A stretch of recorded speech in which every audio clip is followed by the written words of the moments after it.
В республике с начала коронавирусной инфекции 4422 случая новой коронавирусной инфекции.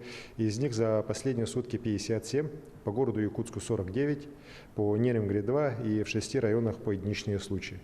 У нас 30 человек в тяжелом состоянии, 9 из них на аппаратах искусственной вентиляции легких.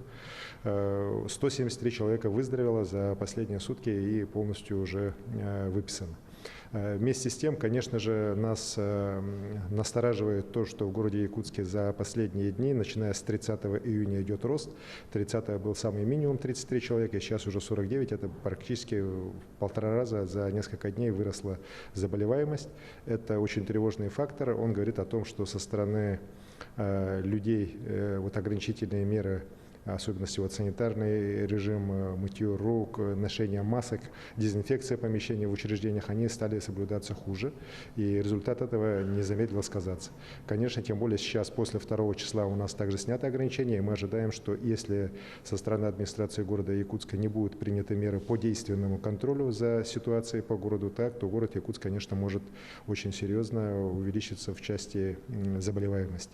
Более того, хочу сказать, что все 6 случаев, которые у нас в районах сегодня единичные выявлены, это все сельские наши районы, они связаны с приезжими из Якутска, с детьми, с родственниками, которые приехали в гости и заразили там на месте уже тех, кому они приехали. Мы сейчас усиливаем по республике работу по детям, которые приезжают на отдых в деревне. За последнюю неделю зафиксировано таких детей у нас уже свыше 1000, по республике в целом практически 8500.